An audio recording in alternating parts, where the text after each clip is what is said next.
What's up mga pre? Good morning po sa inyong lahat. Good morning ulit. Good morning. Kaya ako nag-live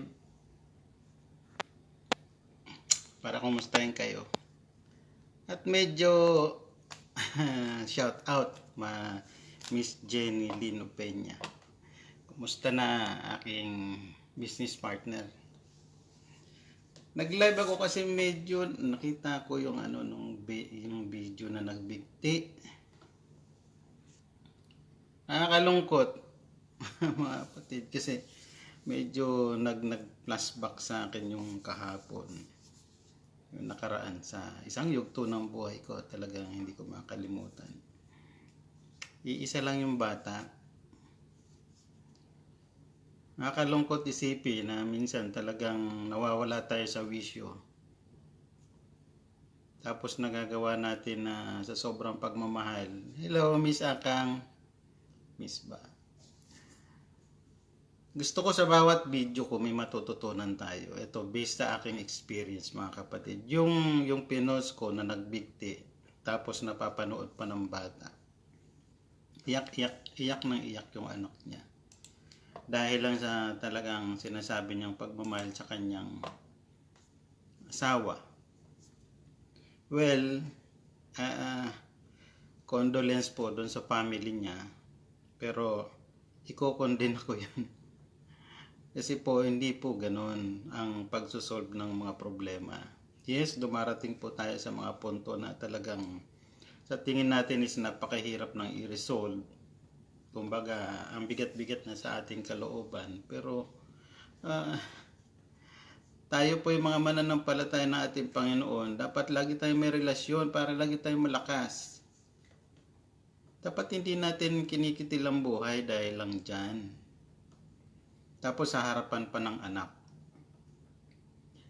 So sa ginawa niyang yun, ang mangyayari dyan, yung anak niya na trauma. Trauma yan. Kawawa yung bata. Kasi nag-anak tayo, mahal natin ang mga anak natin. So dapat hindi natin pinapakita sa kanila yung mga problema hanggat maaari. Yes, may mga kinakaharap tayo, we're not perfect. Talagang dumarating tayo sa ganyang mga punto ng buhay. Pero dapat hindi sa harapan ng ating mga anak at saka hindi kinikitil ang buhay. Ang Panginoon lang may karapatan niyan. Kung talagang down na, talagang hirap na, sa tingin mo mga kapatid, ito para sa mga dumaraan din sa mga ganyang pagsubok, mapalalaki o mapababae. Hindi natin maiiwasan yan. Talagang dumaraan tayo dyan. Napakaraming hiwalay sa ating bansa. Pero ito masasuggest ko sa inyo, mapapayo ko sa inyo base sa aking experience din sa ganyan. Sabi na, sir, ang dami mo naman experience. 3 anak ko. At dumanas ako ng ganyan. 1-year-old lang yung aking kambal. 3 pa yan. Pero dahil nga, pasalamat ako dahil napakaraming kapatiran ang talagang nag-guide sa akin. At ang relasyon ko sa ating Panginoon is ganon ka. Talagang masusubok ka, kapatid. Talagang, kumbaga, sabihin na natin, patatamblingin ka ng gusto ng Panginoon kung talaga ang faith mo is true. Kumbaga, very faithful ka. Nayanig ako masyado noong mga panahon na yun. Pero hindi ako mabot sa puntong ganyan. I learned to love the enemy. Kumbaga, sinawag kong enemy kasi nakasakit. Pero, hindi. Mahalin nyo pa rin yung... Kasi, ever since na kayo nagpakasal, talagang mahal nyo isa't isa. Diba? Mahal nyo isa't isa. So, kung nagloko man, naghanap man ng iba, hayaan nyo na. Leave it. Move on. Maging busy. Mag-focus sa mga anak, sa mga naiwan. Nakakalungkot kasi talaga nalulungkot ako doon sa sinapit nung mag-ama. Kaya po mga kapatid ko, lalong-lalo sa mga kapwa ko OFW, kung talagang dumaranas po kayo ng mga ganyan sitwasyon, alam ko meron. Alam ko napakarami niyan. Huwag po kayong ma-depress. Ingatan nyo at iwasan nyo yung ma-depress. Kasi pag nade-depress ka na, alam mo naman sarili mo kung kailan at anong pakiramdam ng tumatama ang depression. Go out. Punta ka sa mga kaibigan mo. Makipag-banding ka sa kanila. At yung mga kaibigan na pupuntan mo, siguraduhin mo lang na may mga takot sa Diyos. Mabibigyan kanila ng advice, hindi kayong pagchichismisan lang. Punta ka sa mga kapatiran at na-take note ha, ito hindi ako against sa mga churches ha. Hindi kasi lahat ng mga kapatiran itutulungan ka, i-guide ka. Minsan pagchichismisan ka pa. Sorry ha sa mga churches. Nangyayari po yan. And it happens to me. Kaya nga, punta ka sa mga kaibigan mo na talagang malalapit sa'yo, na makakapagbigyan sa mga pastor nyo. Yun ang mga trabaho nila. Role nila yan bilang mananampalataya. Be strong kapatid. Sana hindi na ako ulit makakita ng posting na gano'n na nagbibigti sa harapan ng bata. Patatawag kong makasarili pagka gano'n kasi ang damdamin niya lang iniisip. Sorry doon sa pamilya ng lalaki ha. Kasi kung talagang mahal mong anak mo, hindi mo gagawin. Hindi mo hahayaan mag-isa yung anak, iniwan na nga ng nanay, tapos iiwan mo pa. Tapos sa harapan niya pa, ano mangyayari sa bata? Kalungkot, di ba? Imbes na maging strong tayo, mas lakasan pa natin ang ating loob. Wala talagang naging mahina. Hindi kasi lahat malakas. Pero alam nyo mga kapatid, ang pinakasekreto sa lahat para maging malakas ka lagi, araw-araw, yung ilagay mo sa puso mo si Jesus Christ. Yan. Ang Panginoon ilagay mo sa buhay mo. Isabuhay mo siya. At nasisigurado ko sa inyo, magiging malakas ka lagi. Iiyak ka, yes, iiyak ka. Iiyak mo nang iiyak. Yung talagang kahit tumulo ang lahat sa'yo, kahit na maglupasay ka dyan, kakalungin ka ng Panginoon. Iko-comfort ka niya. Mararamdaman mo yung pagmamahal niya. Kasi naramdaman ko yan dati.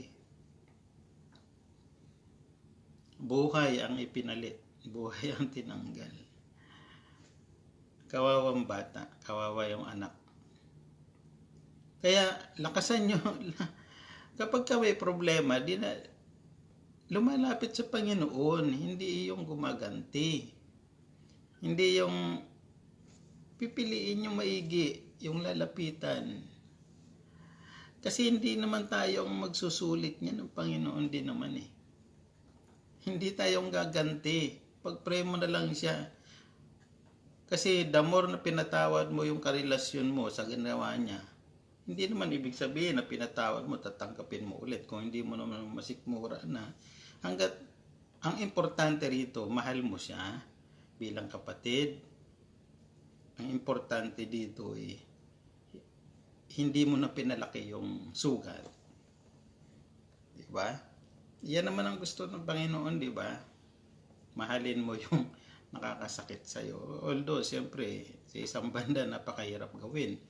Pero pagka nagpakita ka ng pagmamahal sa kabila ng ginawa niya sa'yo, siya na mismo makakaramdam sarili niya ng hiya. Kapatid, at ang Panginoon na mismo magpapala sa'yo. Lahat ng paraan gagawin ng Panginoon yan. Para lang makomfort ka, mapagpala ka, mapalitan yung hinagpis na dinaranas mo. Pwede ka maghinagpis ng 1 month or 1 year. Mahaba na nga 1 year. 1 month, 3 months, tapos na yan. Kaya, sir, ang dali nyo kasing sabihin kasi hindi ikaw ang nasa lugar. Kumbaga, hindi ikaw yung dumadanas ng ganyang mga kabilguan.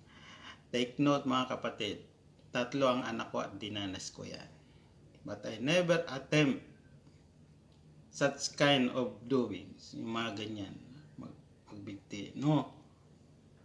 Naiisip ko yan noon pero hindi ko ginawa dahil nakikita ko yung mga anak ko. Mas mahal ko sila kaysa sarili ko.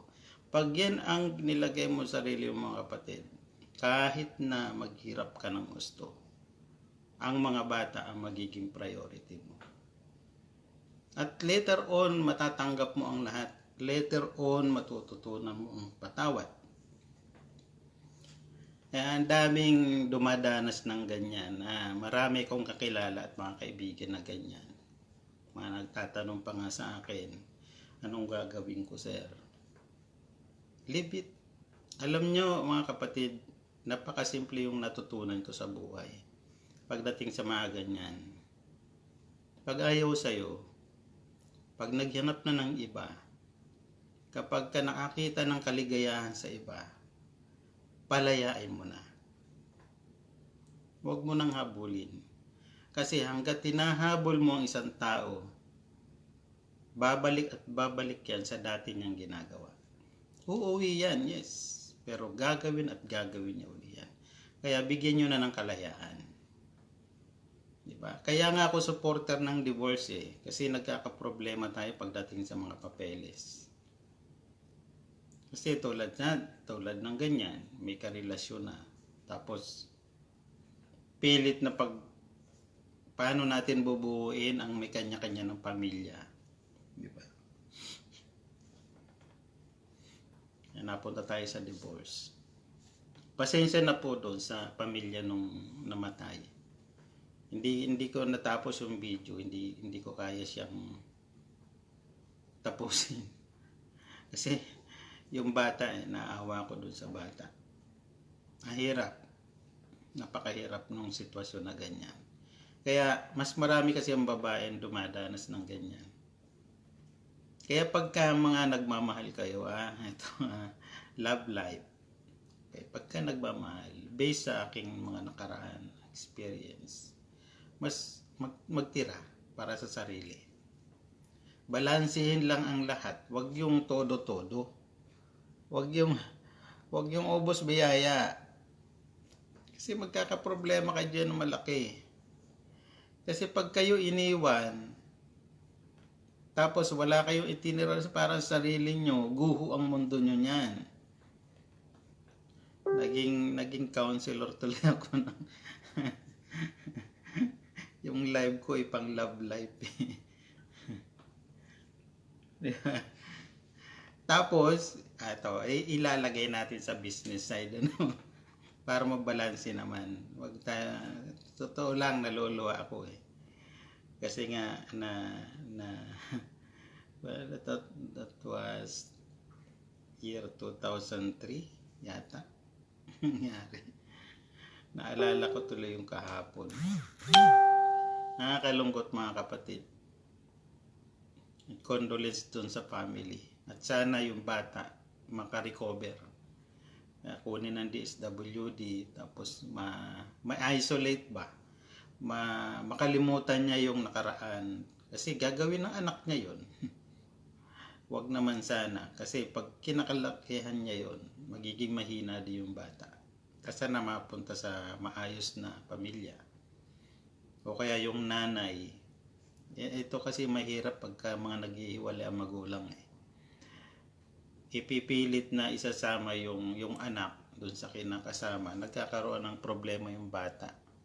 Kasi iba pa rin talaga ang turing, ang loob ng isang anak kung ang kasama niya, sarili niyang magulang. Hindi siya mahihiya. Magiging makulit pa nga yan. Pero pag hirap kasi silang magsalita ng kanilang mga problema. Pero minsan meron naman mga second parent na talagang nagiging very effective sa relationship pagdating sa mga anak ng bagong kinakasama. Hi. So lagyan natin ng balanse. So pag dumadanas kayo, ang ginawa ko dyan noon, talagang para ako nagluksa. Hindi ko alam. Ang main concern ko nung time na yon is paano ko bubuhayin ang 3 bata kung ako magtatrabaho. So kaya ang nangyari, iniiwan ko sa kapitbahay yung mga bata, dinadala kayong isa.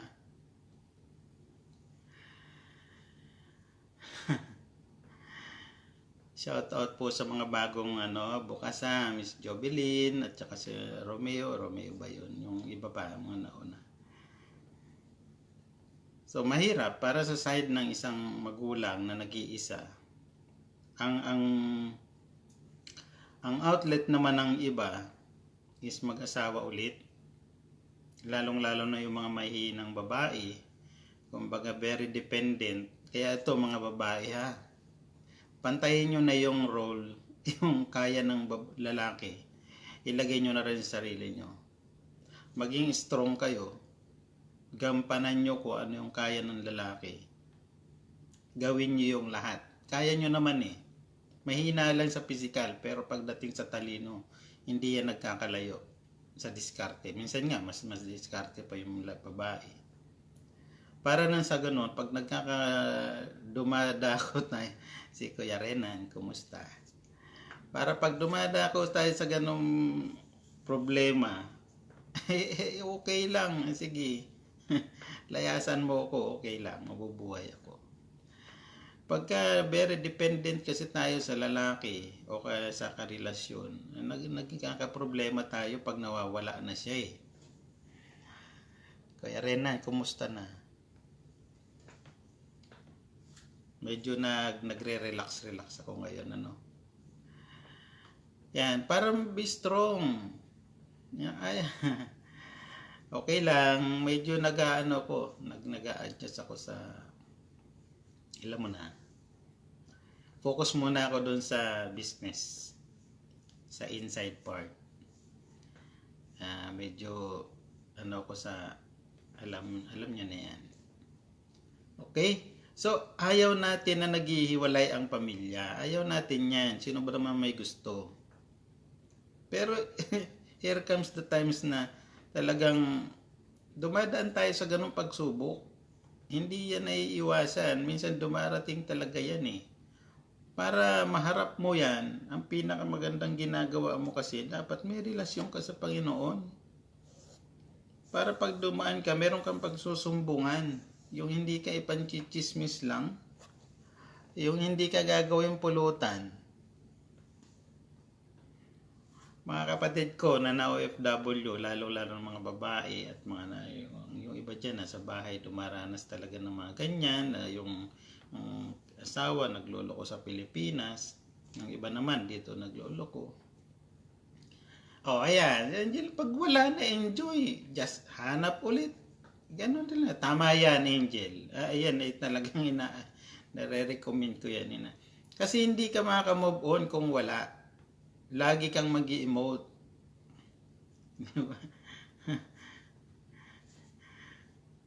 Mas madali kasing makarecover kapag meron kang pinagkakaabalahan. Kung ayaw mo naman sa relasyon, mag-focus ka sa business, iahon mo yung sarili mo kasi malaking nawala sa iyo eh kung ilang taon kayo nagkasama tapos biglang mawawala, di ba? Mahabang ahonan yan. Kaya nga the most important part is yung relationship natin sa ating Panginoon. Ilagay nyo. Laging may connection yan. Para in times na meron kang trouble, may mga ganyang problema, hindi ka masyadong matitinag. Oo, maalog ka. Hindi po pwedeng hindi. Tao lang tayo eh. Nasasaktan. May puso tayo, di ba? Pero hindi ka ganun masishake ng gusto kasi meron kang foundation. Di ba, Ma'am Catherine? Kumusta po kayo, Madam? Ito, aking teacher. Kung may foundation ka, strong, sinasabi nga natin, di ba, being a Christian. If we have a strong foundation with Christ, nobody can shake it. Diba? Us. Yan. Be strong.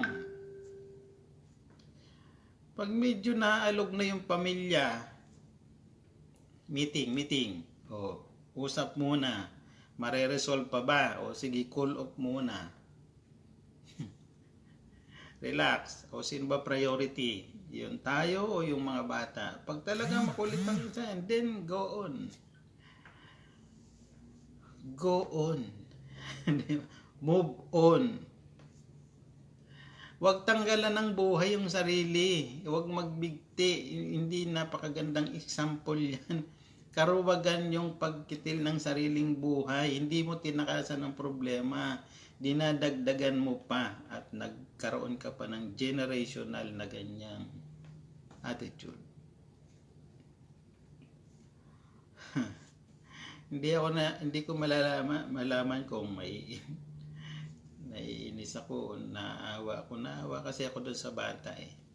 Iyak nang iyak sa harapan niya. Then siyempre kung ako, tatay ko yung nagbibigti, ganun din mararamdaman ko. Kasi ang bata kasi very dependent yan sa magulang. Hindi niya malaman kung anong gagawin niya. Tingnan niyo, pilit niyang inaano yung upuan para tumuntong. Wala eh. Yung tatay niya blanco talaga eh. Kasi walang nilapitan. Wala malang yung anak hindi alam kung saan anong gagawin. It's life. It's life mga kapatid. Hindi po pwedeng wala kang problema. Ang pinaka mahirap kasing pagdaanan pagdating sa relasyon, pag talagang binuhos mo ng gustong pagmamahal mo sa isang tao, time will come pagka dumating ka sa isang napakatinding pagsubok sa pagitan nyo, tapos binuhos mo ng gusto, at tingin mo sa mundo blurred na, blanco na. Wala nang halaga ang buhay para sa'yo. Mas matindi ang magmahal ang mga babae. Mas matindi yan. Todo. Ang masasuggest ko sa inyo, medyo relax. Medyo preno ng konti. Masarap siyang magkarelasyon na lagi kayong magkasama, para lang kayong magkaibigan, magkapatid. Yung bang lahat ng klase ng kaya nyo mag-adjust. Pag hindi na talaga umuubra ang relasyon, so okay, yan ang gusto mo. So be it. Tulungan mo ko sa annulment. Ay Ma'am Eva. Pero yung pagtitil, medyo preno ka dyan, kapatid. Talagang mag-isip ng mas malawak. Huwag masyadong dibdibin. Pray. Pray yan. Isang bagay na napakagandang pwedeng gawin ng isang mananampalataya. Ito ang kaibahan natin mga Kristiyano, di ba?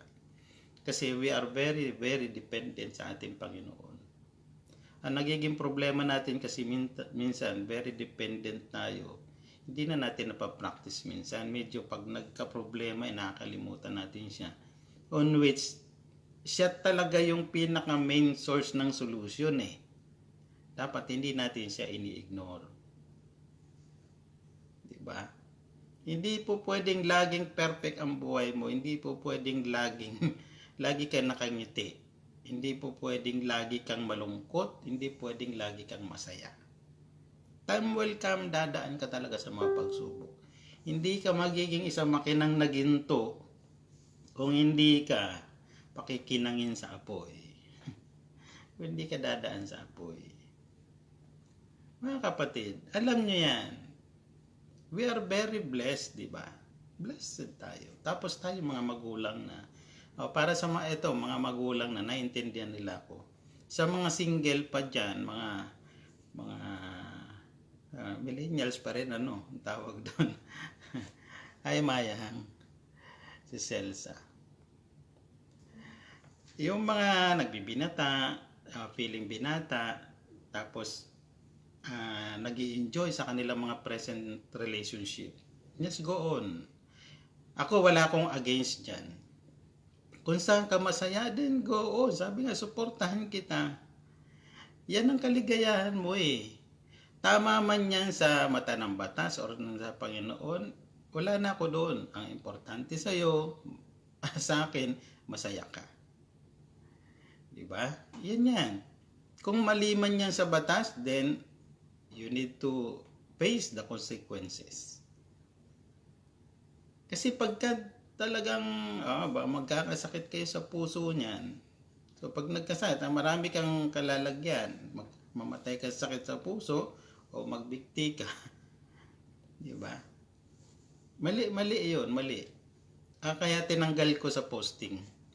Hindi siya magandang panoorin kasi baka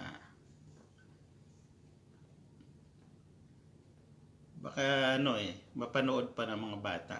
Kaya tinanggal ko na sa wall ko. Pasensya na daw sa nag-post kasi hindi siya magandang halimbawa sa wall. Diba? Pasensya na kayo, minsan talaga nagtatanggal ako ng mga posting. Kung hindi ko nakikita na na ikakabuti, lalo ng mga bata, hindi ko ina-allow sa wall ko. Okay lang yung may mga minsan, may mga hindi pagkakaunawaan kasi may kanya-kanyang prinsipyo, okay lang yun. Pero yung mga ganun, hindi. Medyo limit tayo dyan. Mga kapatid, kaya ito mga OFW, alam ko ang pinagdadaanan nyo, hindi tayo nagkakalayo. Kasi hindi man tayo pare-pareho, pero may mga pinagdaanan tayo na nagkakahawid. So, sa tagal ko sa abroad, that's almost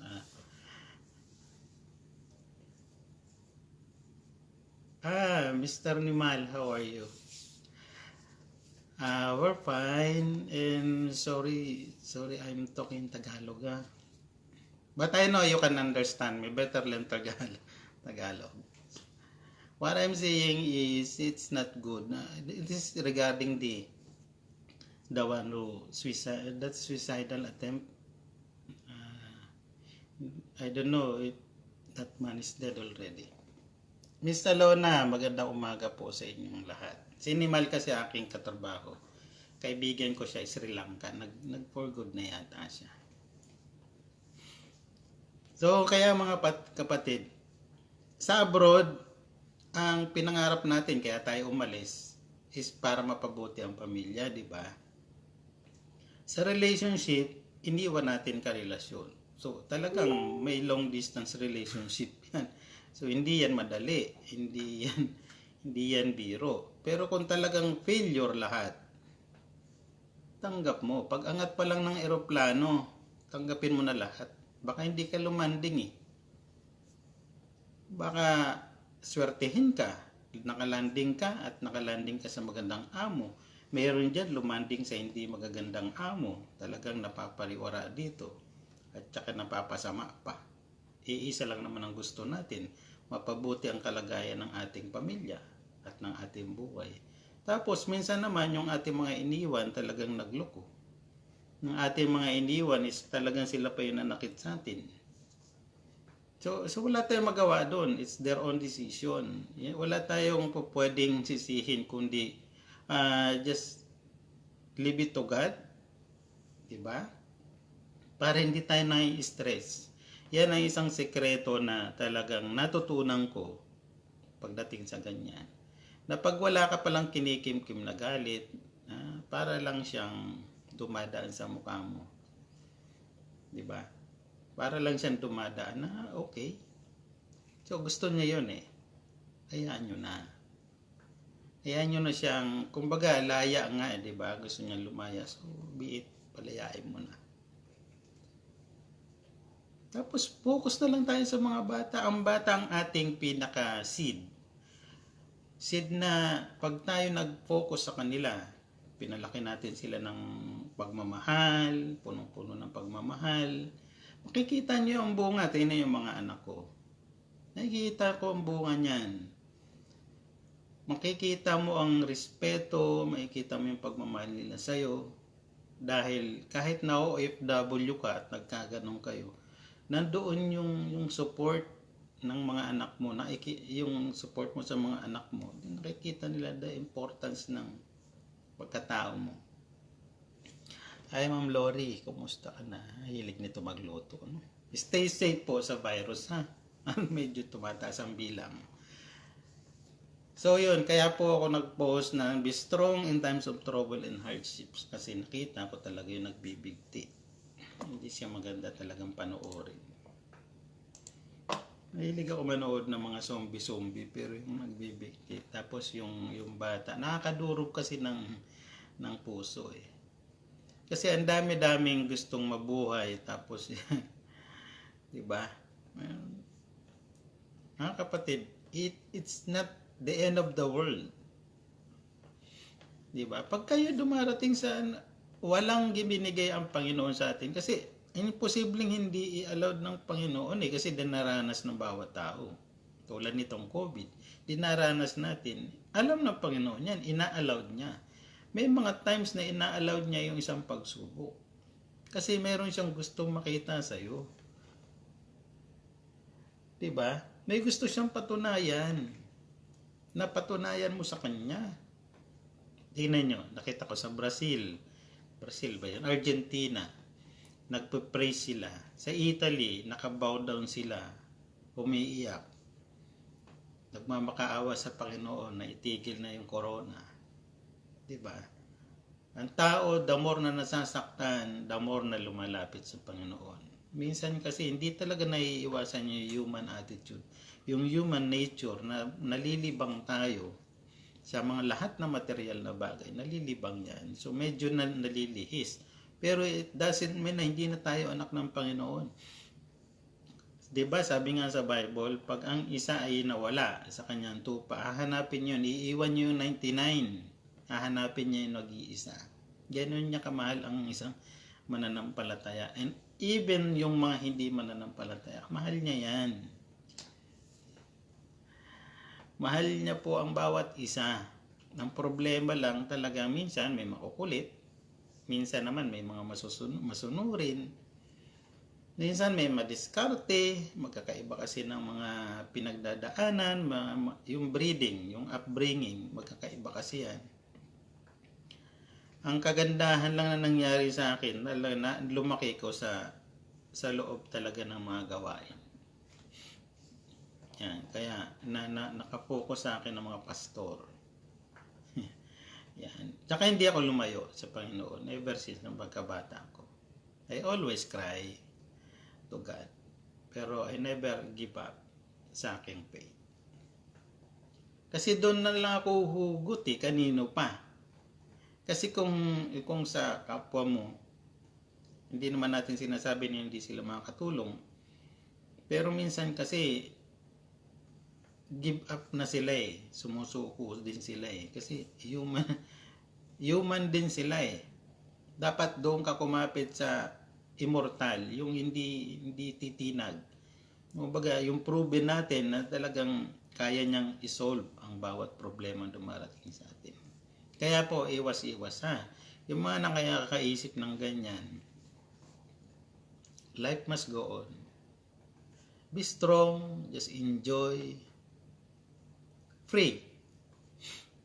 Focus tayo sa mga anak. Palakihin natin ang ating mga anak ng matiwasay, maayos, may takot sa Diyos. Wala akong question kung anong pananampalataya. Kahit anong sekta, kahit anong religion. Ako kasi Christian, kaya I trust in Christ. So yung iba is ibang religion, so it's fine. Ang pinaka-importante kasi dito, kung ano yung pananampalataya mo, kung anong paniniwala mo, dapat nagre-reflect sa buhay mo.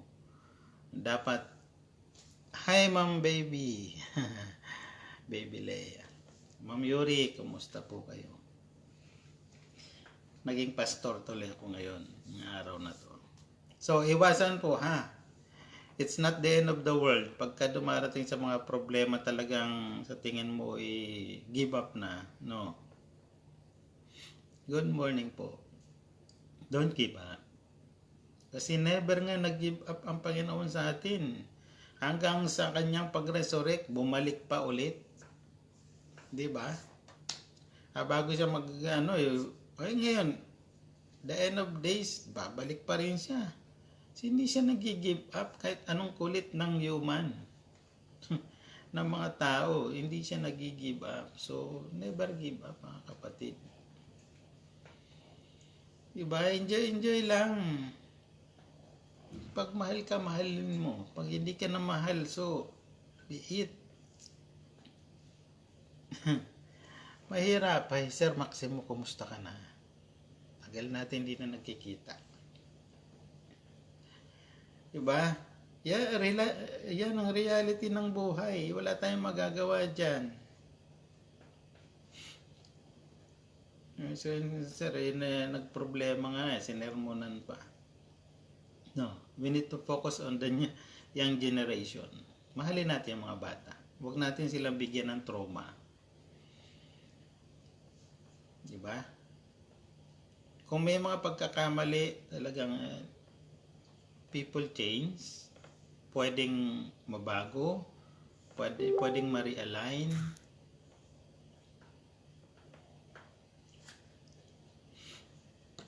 Diba? Narunuyo yung aking bibig.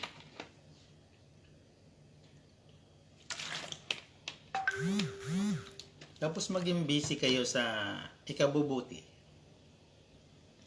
Maging busy sa ikauunlad ng pamumuhay. Alam niyo mga kapatid, kapag busy kayo, yung sakit na nararamdaman nyo, hindi nyo na yan mapapansin.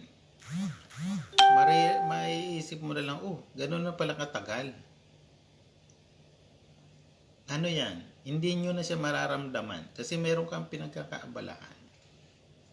Hindi lang kasi relationship ang gateway para makarecover ka pagdating sa mga ganyang sitwasyon. Maraming paraan. Pero ang pinaka-effective is ang Panginoon mismo. Now, isa sa gateway yung mag-business ka. Mag-focus kasi ng negosyo. Mas busy kasi pag negosyante ka. Humanap ka ng mga pagkakitaan na magiging busy ka, magiging kulang ang oras mo. Tapos yung anak mo, asikasuhin mo, mahalin mo, palakihin mo. Huwag mo siyang tingnan na pabigat. Huwag mo siyang tingnan na naging masamang alaala nung kahapon. Isipin mo na lang na siya ay gift ng Panginoon sa'yo. Nakikita mo yung importansya ng isang tao, ng isang bagay na nasa harapan mo o nasa possession mo. Ganun, kapatid. Kaya may rights akong magsalita ng ganito kasi I've been there before. Diba? I've been there. Kaya nalulungkot ako pag nakakita ng mga ganyan. Hindi siya effective. Hindi siya talagang problem solving. Hindi yan. Nagdadagdag ka ng problema lalo. Diba? Pinalalala mo yung lahat ng sitwasyon. Imbes na gumanda ang buhay mo. Okay? Improve. Yung galit mo, kasi hindi nawawala kasi ang galit minsan eh. Yung galit mo, ang gamitin mo para mag-improve ka sa buhay. Yung tipo bang gigil na gigil ka. Gusto mong gumanti. Diba? Gumanti ka sa isang paraan na ikabubuti ng ninyong mag-ama o kaya ninyong mag-ina. Paunlarin mo yung kabubuhay mo, maniwala ka sa akin. Pag nakita ng lumaya sa'yo na gumanda ang buhay mo, hindi siya ang nawala. Hindi ikaw ang nawalan, siya ang nawalan. Diba? Napakalaking pagsisisi ang inaabot ng isang tao kapag nakita niya na nag-improve ng todo yung kanyang iniwan. It happens to me. Kaya mga kapatid, be strong. Renew your faith in Christ. Renew your faith in God. Yung relationship nyo, laging nandyan. Kahit anong sekta, kahit anong faith ka. Laging nandyan. Because walang makakatulong sa atin. Hindi kapitbahay, hindi kapatid, hindi ka mag-anak, kundi ang Panginoon mismo. Lahat ng nasa palibot mo, sila ay mga kasangkapan ng Panginoon. They are tools. Even ako, nagagamit ako minsan ng Panginoon maging tools sa inyo. Para ma-open ba? Ma-open yung mind, maliwanagan. Nakikita nyo mga kapatid kung gaano kabuti ang Panginoon sa buhay ng bawat isang mananampalataya. Pagka lagi siya ang foundation mo, laging dependent ka sa Kanya, kahit anong pagsubok ang dumaan sa iyo, kahit ano yan, lindol man yan o ano man itsura niyan, hindi ka matitinag. Maalog ka, yes, maalog ka, masishaking ka, minsan nga tumbling pa eh. Pero never kang makakabitaw. Kasi kung bibitaw ka man, ang Panginoon hindi papayag na bumitaw ka. kukunin at sasaluhin, hahawakan ka niyan para manatili kang nakatayo. Yan, ganyan katindi ang Panginoon. I always say this kasi I've been there. Naranasan ko ang talaga matinding pagsubok at dagok sa buhay. Na halos ayoko nang mabuhay. Pero nakatayo ako sa harap nyo. Nagsasalita, nagpapatotoo bilang isang Kristiyano at mananampalataya. Christ is so powerful. Maniwala kayo sa akin mga kapatid. Napaka-powerful niya. He loves you so much. God loves you so much. Kaya yung minsan katigasan ng ulo at mga sariling desisyon na ginagawa, medyo relax na. Medyo magpa-align tayo sa Panginoon minsan. Tulad na lang nito, isang example. Di ba sabi ng gobyerno, pumila, social distancing. That is for our common good. We have faith in Christ.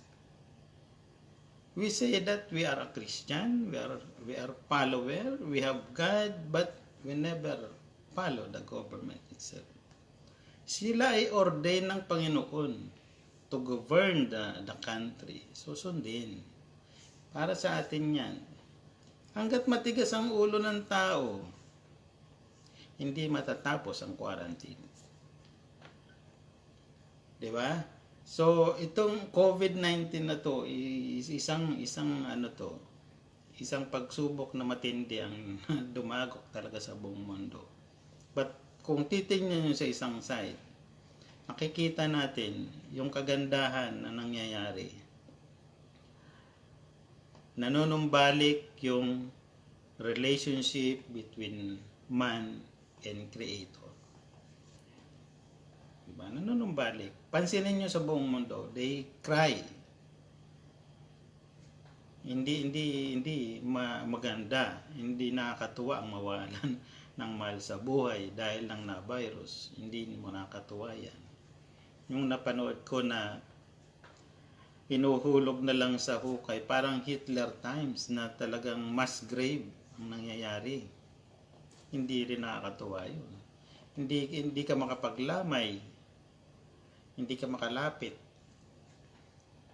So mga kapatid, kahit anong problema yan, maliit o malaki, don't ever think na wala kang Panginoon. Alam ko may mga atheist dyan. Sa mga hindi na nanampalataya at di naniniwala sa Diyos, time will come, God will prove to you. Bibigyan na kayo ng senaryo, ng isang instance sa buhay niyo. Mga kapatid, believe me, yung mga atheist na nakikinig, si Paul mismo itself, unbeliever yan. Si Saint Paul, hinahabol niya pa nga mga believer eh. Pero mayroong isang pagkakataon sa buhay niya na ginawa mismo ng Panginoon, and then siya ngayon ang nagpapatotoo that God is really good. Is true. He is a living God. Magmula pa kay Abraham hanggang ngayon, living God dyan at sa mga darating pa. Hindi yan matatapos at hindi yan mamamatay because He is always with us. Kaya nga, huwag kayong mawala ng pag-asa. Etong virus na to, nandyan yan para ma-shake ang mundo. Kung tamaan ka o tamaan tayo, hindi naman natin hinihiling. But we can, pagka matigas ang ulo mo, tatamaan ka talaga. Ang buhay natin, etong katawan natin, is dito lang yan sa lupa. To live is to die, is to die is to gain. Diba? Magbasa kayo ng Bible. Hanggat mayroon kayong ample time para gawin, magbasa kayo. Para nagiging maganda yung relasyon natin sa Diyos. Yung relationship sa ating Panginoon. Para hindi tayo na nawiwindang pagdating ng mga dilubyo sa buhay natin. Okay? Ang ganda ng almusal natin. Kasi nagbabrowse ako kanina. Nakita ko. Pinanood ko ng konti kasi kala ko nagpa-prank lang. Talaga nagbigti. Aba. Sa harapan ng anak? Eh kung nandun ako, papaluin ko mismo yun. Putulin ko yung tali, paluin ko siya. Huwag natin gagawin yan. Never ever try to cut your life. Walang ibang gagawa niya kundi Panginoon. Kung ayaw na ng Panginoon na mag-exist ka or tayo dito sa lupa, so be it. God create, God give us life, so God will take it away. Ganun lang kasimple. Kaya bawat araw, bawat minuto natin sa buhay natin, dapat lagi tayong ready mamatay. Hindi yan ikinakatok sa lahat ng kahoy. Okay? Hindi yan ikinakatok. Hindi ka bubuhayin ng kinakatukan mo. Kasi yung kinakatok mo mismong kahoy, wala namang buhay. It's non-living things. Dapat ang kinakatok mo yung puso ng ating Panginoon.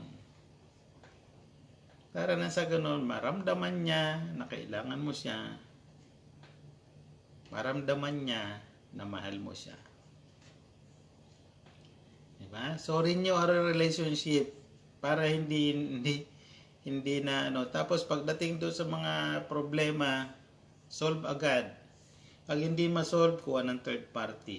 Hindi yung ibang third party ha. Yung ibang makakatulong, makakapagbigay ng payo, ng mga advice, mga manggagawa ng simbahan. Medyo mamimili. Hindi sapat na dahilan yung kumitil ang buhay sarili. Okay? So medyo nahimasmasan ako doon sa masakit kasi panoorin. At salamat po sa mga nanood, sa mga nakikinig. Lesson, araw-araw yan. Lesson. Matuto tayo, bawat kahapon, bawat mga pagkakamali, dapat nagiging lesson natin yon sa ating buhay para maging strong. Parang yan ang buhay natin dito sa lupa, kung ikaw ay runner, ano man tawag doon, triathlon, yung iba't iba, may cycling, may swimming, may takbo. Para kang tumatakbo sa isang bundok, papaakyat, mayroong bato, may batuan, may tubig, mga ganyan. May mga obstacles in life. Kapag ka gusto mo isang bagay maabot, talagang aabutin mo siya. Diba? Abutin mo siya, by all means. Kasi maaabot mo talaga siya. Tapos pag abot mo, siyempre, huwag mo iwan ng Panginoon kasi hindi mo naman kaya. Diba? Yung mga bata kasi, ang ating magiging magandang pundasyon.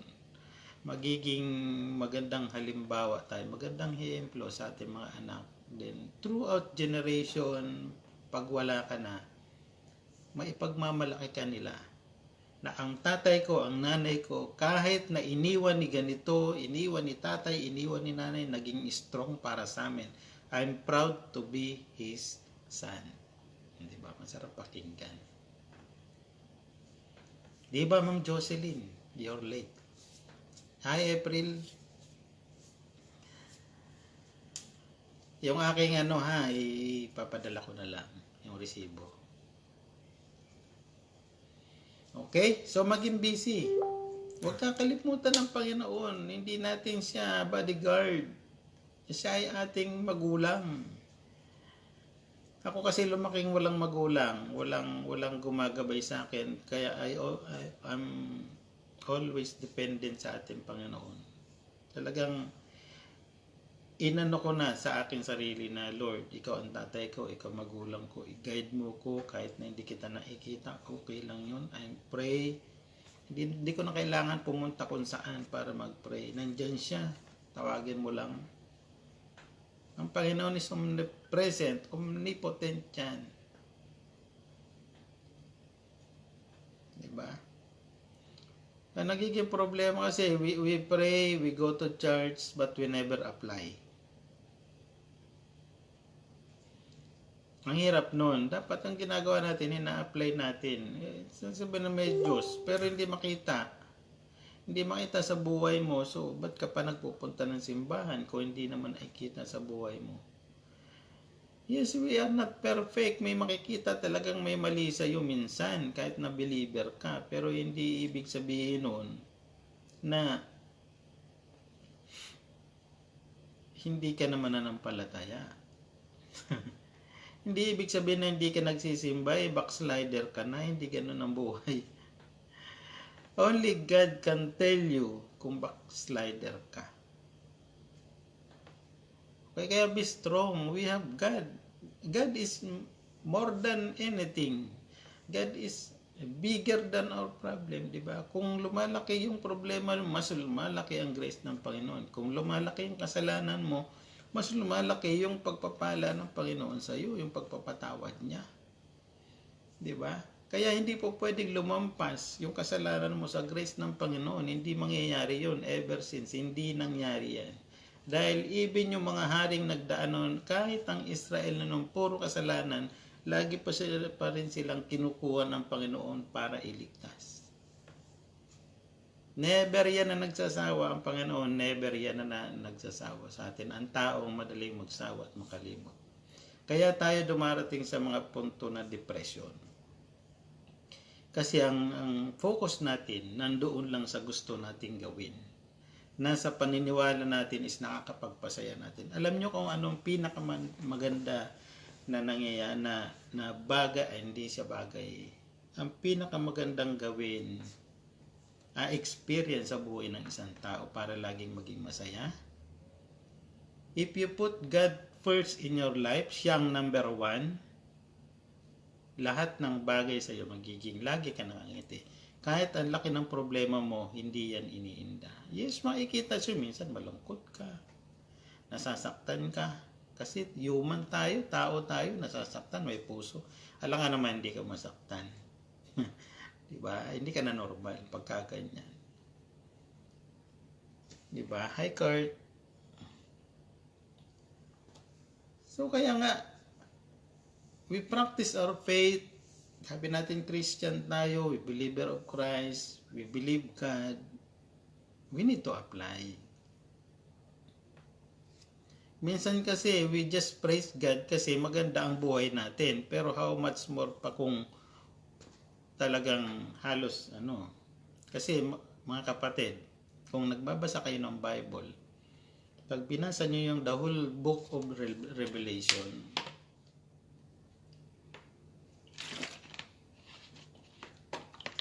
hindi nyo gugustuhin mabuhay pa. Kapatid, ito lagi kong sinasabi, lagi kong sinishare. Be strong. Always renew your relationship with God. Hindi ko sinabing huwag kayong magsimba. Sa akin, okay lang na hindi ako magsimba. Sa akin, hindi ko kailangan pumunta ng church. I have God in me. Pupunta tayo ng church para mapalago o mapalakas natin yung ating kapatid. Makita tayo, yan, napapalakas, no?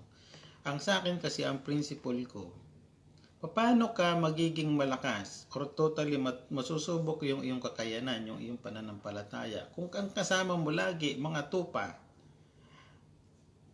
Pero pansinin nyo, kung kasama nyo mga leyon, nandoon ka sa wilderness mismo, kasama mo mga talagang barumbado, lahat ng tinuturing na mga sinasabi nilang banal sila, na talagang mga walang kwentang tao, kung kasama mo yun, at ikaw ang nandun at nagliliwanag ka,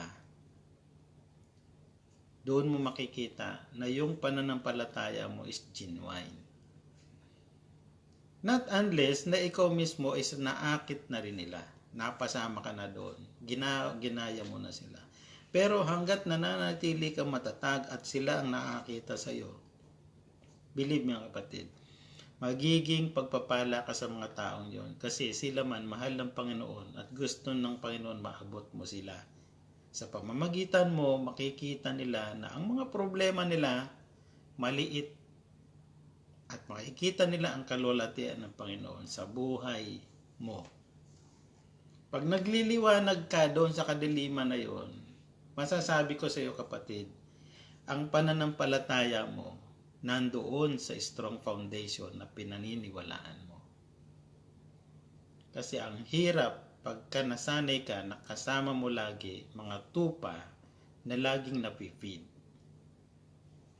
Diba? Napakagandang trials mismo yung nandun ka sa gubat. Masarap kaya yung survival. Yung pupunta ka sa gubat na wala ka malang dala, tapos ang harapin mo ay kadiliman. Alam niyo yung tinutukoy ko mga kapatid. Be strong kasi hindi pa to ang end of the world. We are just starting. Para kumbaga nasa hagdan, nasa step 1. Kung ngayon nahambalos na tayo ng COVID, hindi COVID ang darating. May famine, pestilence, viruses, may mga war, rumors of war, may mga bulkan, may mga lindol, tsunami, lahat yan.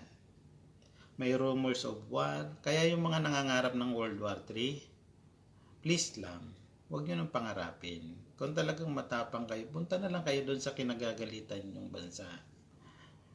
At kayo na lang sumugod. Kasi ang World War III hindi biro. Yung mga nakaranas na tanungin nyo, nakaranas ng World War II, tanungin nyo sila kung gaano kahirap. Ang mga babae noon nire-rape, wala kang makain, wala kang paglagyan, para kang daga na naghahanap ng ano. Puro yan problema mga kapatid. Ba't hindi nagbabago ang Panginoon? Ever since, before and after, hanggang ngayon. Kaya nga wala akong ibang kinapitan kundi ang Panginoon. Kasi I believe that God alone can save me. God alone can solve any problem na kakaharapin ko. Pag nawala ang isang bagay sa iyo, so okay. Pag nawalan ka ng bahay, iningat-ingatan mo, binabayaran, minulog mo, yung pang-last, hindi ka napagulog na elite. Marami may kapabayaan ka. So okay lang. Start all over again. Start ulit. Pero hindi mo kailangan sisihin ng Panginoon. Pag iniwan ka ng mahal mo, hindi na masaya sa'yo, so ano gagawin natin? Pangalagaan mo lang kung anong iniwan niya sa'yo. Iniwanan ka ng anak, so mahalin mo yung anak, yung bata. Kaya mga kapatid na, kung kayo, meron niya mga nangyayaring ganyan, na they focus more on relationship pagkatapos is magbibigtik na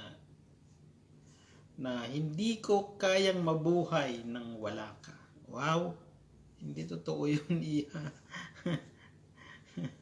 Kasi nung pinanganak tayo dito sa mundo, we have nothing. Ubad pa nga eh. Kaya yan ang gustong iparealize sa atin ng ating Panginoon. Na nung ikaw isinilang sa mundo, ubad ka. Wala kang bit-bit. Wala kang naman love life noon eh. Tapos nakilala mo lang at the age of 20, 21, 18, 16. 16 years ka. Kung halimbawa 16. O di 16 years ka nabuhay nang ikaw lang. Then hindi ko kayang mabuhay nang wala ka. So medyo isip naman ng konti Okay, hindi ako naninirmon. Eye-opener lang, no? Para ma-renew ang ating relationship sa ating Panginoon. Punta ng church, pagka may time, pero ngayon bawal. Wag po kayong pupunta ng any gathering dito. Talagang magmumulta kayo. Hindi ka sasantuhin ng batas ng isang bansa. Lalong-lalo na dito. Sa Pilipinas, medyo nahihilot pa. Pero sa ngayon, medyo mahigpit na sila. Okay, keep on focus. Busy sa business, busy sa kung ano ng mga pinagkakaabalahan. So, tamil ka, makikita mo, matagal na pala kami hindi nagkikita. Parang wala na lang. It's part of the past. And then, move on, build a new one na sa tingin mo makakabuti sa'yo, makakaganda ng pakiramdam mo, makakaganda ng future mo. So, go for it. Pero ilagay natin sa tama minsan. Kung talagang kailangan mag-antay, mag-antay. May mga way. Kasi kailangan din natin sumunod sa batas. Diba? So, okay? Be strong. Be a Christian. O apply and practice your being a Christian. Kaya nga tinawag na Christian. Kasi Christ in us. Diba? So, ganyan ang buhay. No? Talagang ganyan. Nakakaranas tayo. Yung ibang bansa, dinalaw ng maraming tipaklong na malalaki, yung balang. Which is, it happens long time ago. Mayroon tayo dati, 1800, 1900, mga pestilence din, mga virus din nangyari noon. Life must go on. Kung sinwerte ka, nakarating ka ng 2020, so be it. Thanks be to God kasi nakarating ka ng 2020. Kaya nga, ang gusto nang mangyari ng Panginoon is daily. Bawat oras, bawat minuto, bawat segundo ng buhay mo. Dapat inilalagay mo yun sa Panginoon. Nang sa ganon, lagi kang nare-renew. Anytime na magka-rapture man, o kaya kuhanin mo bigla ng Panginoon, ready ka. Anything na mangyari sa family mo or sa'yo or sa mga pamilya, sa anak mo, ready ka. Si Job mismo is a very very good example na kinuha sa kanya lahat. Kasi mga kapatid, ang Panginoon, siya ang gumagawa. Siya rin ang nagbibigay. Siya rin ang nagbabalik. Diba? Kaya gano'n na lang ang pananampalataya ni Job. Sinilang akong wala, babalik akong wala. So kaya nga, avoid. Iwasan ng depresyon, lalong-lalo na yung mga abroad. Yung mga OFW na talagang dumadanas ng kalungkutan, kapighatian sa kanilang mga kinakasama, sa kanilang pamilya. Yung mga hindi na mapansin, buti nga konti na lang yung nakikita ko paminsan-minsan na lang na nag-i-emote sa Facebook. Isa na rin ako doon dati, ngayon hindi na hindi napapansin, parang ATM lang. I-switch na lang natin sa ibang way. Para the more you expect in someone for something, the more hurt sa iyong feelings. O, diba? Ang lalalim nun. Ano? Hanggat nag-e-expect ka sa isang tao, mas malaki ang posibilidad na masasaktan ka ng mas matindi. Kasi you expect. Pag nagmahal ka, mahalin mo lang. Wag nang in return. Hayaan mo na lang. Mahal mo eh. So, mahalin mo na lang. Pag hindi ka minamahal, so okay lang. At least mahal mo siya. Pag minamahal ka ng konti-konti, so hayaan mo lang. Kasi time will come, usbong yan. Pag nakita niya na mahalaga ka sa kanya, then time will come. Kahit di mo sabihin na I love you, mag-I love you sa iya. Diba? So kaya mga kapatid, please lang. Sana, I'm just hoping na hindi na ako makakita ulit ng nagbibikti or nagsusuicide dito sa wall ko, no? Masyado siyang alarming, lalo lang may bata na nakakita. Pagka may mga kakilala kayo na nakakaranas ng ganito, be a good example. Kumbaga, be a good tool ng ating Panginoon. Extend nyo yung kamay ng Panginoon kasi hindi naman yan Panginoon. Hindi yan manghihipo, tatapikin mismo yun, no? Ikaw mismo, kapatid, na alam mo na yung gagawin niya is makakasama o hindi maganda, tapikin mo na. So, kapatid, baka pwede natin pag-usapan. Then, sharean nyo ng mga, hanggat kasi hindi kayo nagbabasa ng Bible, ang hirap mag-share ng Word of God. Medyo hindi kayo, no? Kasi wala, unang-una, in reading the Bible, Holy Spirit comes. Ang Christianity, mayroon 3 persona, kaya we believe in Trinity. Kasi, sa Christianity kasi nagmamanifest sa ating buhay natin mismo yung Holy Spirit. Kaya meron tayong Trinity. Ako, I believe in Trinity. I believe in God, in oneness of God. Iisa lang ang Panginoon. Pero meron siyang mga ginagawa, meron siyang kakaibang estilo o kaya anyo na hindi na natin kayang ipaliwanag. So be it. Sa Panginoon na yun. So, Holy Spirit comes kapag ka nagbabasa ka ng Bible. Pag sinabi mo, Lord, hindi ko ito maintindihan. So, paliwanag mo sa akin. Pagka ginawa mo yan, kapatid, habang binabasa mo ng Bible, yung pinaka point of view niyan, maintindihan nyo. Hindi mo kailangan pagdugtong-dugtongin yung mga pyesa niyan. Hindi yan relo para pagdugtong-dugtongin mo, para maipalabas mo lang gusto mong ipalabas. No. Kasi ang Holy Spirit mismo ang magpapaliwanag para sa'yo. Diba? Hindi ka kailangan maging Bible scholar para magpaliwanag. Kasi dati hindi naman nagsipag-aral ng Bible. Diba? Tapikin mo yung kapatid. Yung pag-usapan natin, let's pray. Pag-pray mo sila. Be a good Samaritan. At pag pinag-pray mo sila, at alam mo naman, mayroon ka, huwag mo na kapatid, itong nagiging problema natin, even ako noon. Ba't mo ipagpe-pray yung kapatid mo kung ikaw mismo kaya niya na i-bless mo na lang siya. Then, makakarinig ka na oh, thanks be to God. Mapapurihan niya ang Panginoon. Right away, magpupuri yan. At marirelieve yan. Tapikin mo lang, yakapin mo yung kapatid mo, yung kaibigan mo na nakakaramdam ng depression, makaka-relieve yan. Iiyak yan siya, hayaan mo lang siya umiyak. Mako-comfort yan. Mare-refresh yan para ma-avoid natin yung mga ganong senaryo. Okay? So magandang umaga po sa lahat. It's 10:44 in Dubai time. And salamat po sa inyong mga pakikinig. Ayan, so ako po ang Professor X. Sundan nyo po ang aking mga video sa aking YouTube channel na Prof. X and sa LAC Realty. Kung kinakailangan nyo po ng mga bahay, meron po tayo dyan sa Vistaland International Marketing, we have. And meron din po tayo sa ating company na LAC Realty. And supportahan nyo po kami sa ang aking company na Lumbisin Associates Corporation. We are more focusing on construction business and even trading po. Hindi po yung trading ng ito ay trading, yung palitan ng mga kalakal, buying and selling of goods and properties. Yan po, nag-uumpisa pa lang po kami. We are very young company, but pinagpapasalamat ko sa Panginoon kasi we started the business and I know.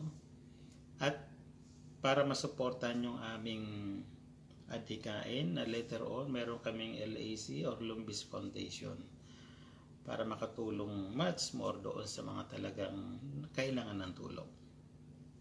Okay, ang ASK Dubai will be transferred to Cavite area or anywhere in Manila sa ating Pilipinas. At unti-untiin ko na siya. Kaya yung training po natin dito regarding sa organization at sa mga tutorial will be soon mapapractice po ulit natin sa Pilipinas na sariling bansa na through our foundation, Lumbis Foundation. Kaya training ground po yan para sa Association of Sharing Knowledge. Kaya yung mga aking mga volunteer, advance info lang po ito. Let's help one another sa mga learning, sa mga tutorial. Nagkakandak po tayo ng mga free tutorial. Kung gusto nyo naman po ng mga entrepreneurial skills or entrepreneurship, meron po tayong ginagawa ng mga trainings para dyan. Lahat po yan is libre. Kailangan nyo po matuto on how to multiply your income.